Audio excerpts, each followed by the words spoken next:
'వీర ధీర శూర' part 2. వీడేంటి part 2 అన్నాడు. Part 1 వచ్చేసింది అనుకోకండి. పార్ట్ 1 వచ్చేసిందనుకోకండి. కొత్తగా ట్రై చేశారు వీళ్ళు. ఫస్ట్ పార్ట్ 2ని తీసి తర్వాత పార్ట్ 1 అని. 2 అవర్స్ 42 మినిట్స్ రన్ టైమ్‌తో మార్నింగ్ నుండి షోస్ క్యాన్సిల్ అయ్యి, ఇప్పుడు ఈవినింగ్ ఫస్ట్ షోకి ఈ మూవీని చూడడం జరిగింది. ఇక చూసాక నాకైతే చెప్పేది మొత్తం వినండి. ఒక 50 మినిట్స్ స్టార్టింగ్ చూసి సూపర్ అనే ఫీల్‌లో ఉన్నా, సడెన్‌గా అప్పుడే నాన్ సింక్‌లో ఫ్లాష్ బ్యాక్ స్టార్ట్ అయ్యి, ఇంటర్వల్ కూడా అవ్వకూడని ఇంటర్వల్ వచ్చి, ఆ తర్వాత ఒక 40 మినిట్స్ పెద్ద తెలిసేం లేకుండా వెళ్ళింది. మళ్ళీ క్లైమాక్స్ 30 మినిట్స్ చాలా బావుంది. నాకైతే ఇలానే అనిపించింది. డిఫరెంట్ ఫిల్మ్స్‌ని ట్రై చేద్దాం అనుకుంటే నచ్చుతుంది వాళ్ళకి. అలాగే మొదటి 15 నిమిషాలు మిస్ అయ్యారంటే ఇంక సినిమా మీకు ఏమాత్రం నచ్చదు. ఎందుకంటే రెస్ట్ ఆఫ్ ద ఫిల్మ్ అంతా గూడా ఆ స్టార్టింగ్‌నే బేస్ చేసుకొని ఉంటుంది. సిద్ధార్థ గారి చిన్న మూవీని తీసిన అరుణ్ కుమార్ గారు ఈ మూవీని డైరెక్ట్ చేశారు.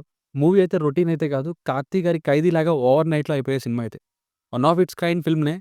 ఓటీటీలో చూస్తే ఎక్కడ స్కిప్ చేయడానికి కూడా ఛాన్స్ లేని హెవీలీ నారేటెడ్ ఫిల్మ్ ఇది. కానీ డీవియేషన్స్ ఎక్కువ అవ్వడం వల్ల చాలా మందికి మిక్స్డ్ ఫీలింగ్ రావచ్చు.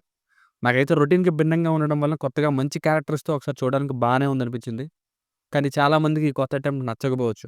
'ఒట్టు' అని మలయాళంలో 'కుంచక బోబన్' గారు ఇంకా 'అరవింద్ స్వామి' గారిది ఒక మూవీ ఉంటుంది. అది కూడా పార్ట్ 2 ఫస్టొచ్చింది. కానీ ఆ మూవీ ఫ్లాప్ అయ్యి మిగతా పార్ట్స్ రాలేదు. ఇక ఈ 'వీరధీర శూర'లో కూడా పార్ట్ 1లో చూపిస్తే హీరో అలా ఎలా మారాడన్నదే తప్ప, లేదా ఆ 10 ఇయర్స్‌లో ఏం జరిగిందో, ఇది తప్ప ఈ పార్ట్ 2లో జరిగిన దానికి కంటిన్యూషన్ చేయడానికి స్కోప్ లేదనిపించింది నాకైతే. Too many single take shots with natural taking, VFX ఇది లేకుండా తీశారు మూవీని. ఇక ఫ్యామిలీతో చూడొచ్చా అంటే ఇంటర్వల్ దగ్గర కొంచెం ఒక్క షాట్‌లో ఇబ్బంది పెట్టొచ్చు. అది తప్ప మిగతాదంతా చూడొచ్చు. బేసిక్ స్టోరీ లైన్ ఏంటంటే తన భర్తని ఏం చేశారంటో విలన్స్ దగ్గరికి ఒక లేడీ వచ్చి మొరపెట్టుకుంటుంటే, అది కాస్త ఎప్పటినుండో ఎన్‌కౌంటర్ చేసే ఆలోచనలో ఉన్న పోలీసుల దగ్గరికి చేరడంతో, ఆ విలన్స్ ఫ్యామిలీలో పెద్దాయన 30 ఇయర్స్ పృథ్వీ గారిని హీరోని రిక్వెస్ట్ చేస్తాడు కాపాడమని. అసలేం జరిగింది? తప్పిపోయిన ఆమె భర్త ఏమయ్యాడు? అసలు హీరోనే ఎందుకు హెల్ప్ అడిగారు? ఇంతకీ హీరో ఎవరు? చివరికి ఏమైందన్నది story. Plus points. 'Chiyaan Vikram' గారు ఖాళీగా అసలు ఏజే కనిపించట్లేదు సినిమాలో. ఖాళీ రోల్‌లో ఫిట్ అయ్యారు. మంచి కన్విన్సింగ్ పెర్ఫార్మన్స్ కూడా ఇచ్చారు. ఇక మిగతా క్యారెక్టర్స్ 'ఎస్.ఏ. సూర్య' గారు అండ్ సర్ప్రైజింగ్‌లీ 'సూరజ్ వెంజర్మూడి' గారు అండ్ 30 ఇయర్స్ పృథ్వీ అస్సలు ఎక్స్‌పెక్ట్ చేయలేదు విలన్‌లా. ఈ విలన్ క్యారెక్టర్స్ చాలా బాగున్నాయి. వాళ్ళలో వాళ్ళే కొట్టుకుంటున్నట్టుగా. అలాగే 'తుషార్ విజయన్' గారు కూడా బానే చేశారు. లాస్ట్‌కి స్టార్ట్ చేసిన స్టోరీని ఫినిష్ చేయడం, ఇంకా ఎవరు తీసిన గోతిలో వాళ్ళే పడ్డారనేలా ఫినిషింగ్, ఇంట్రెస్టింగ్‌గా తీసుకెళ్ళిన మొదటి గంట సేపు రన్ టైమ్ ఇవి చాలా బాగున్నాయి. ఒక మందు పాత్రల సీన్ ఒకటుంటుంది ఫస్ట్ హాఫ్‌లో. అక్కడ మీరు టెన్షన్ పడకపోతే అని అడగండి. ఇలాగే మొత్తం మూవీ కంటిన్యూ అయ్యుంటే వేరే లెవెల్ ఉండేది. మ్యూజిక్ బై జీవి ప్రకాష్ కుమార్ గారు అంతేం అనిపించలేదు. అసలు పీవీఆర్‌లో చూస్తున్నప్పుడు సౌండ్ ఎక్కువ రానేలేదనిపించింది.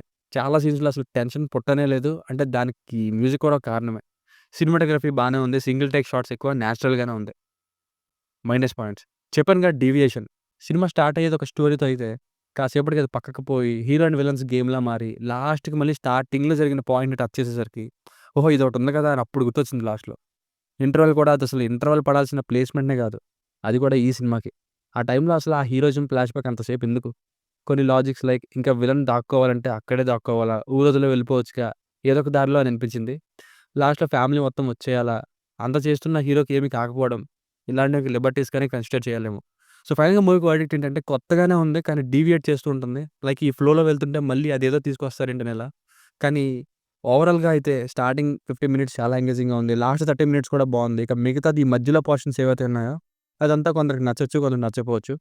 నాకైతే ఓకే బానే ఉంది. ఫైనల్‌గా 'Veera Dheera Soora' watchable overnight action drama. కానీ కొన్ని చోట్ల లాగ్ అనిపిస్తుంది. కానీ బ్యాడ్ ఫిల్మో లేదా అసలు చూడకూడని ఫిల్మ్ అయితే కాదు. దీనికి రేటింగ్ వచ్చేసి ఇది నా ఒపీనియన్ 3/5. మీకు కనుక నా వర్క్ నచ్చినట్లయితే మరిన్ని రివ్యూస్ కోసం మన ఛానెల్‌ని సబ్స్క్రైబ్ చేసుకోండి. Thank you.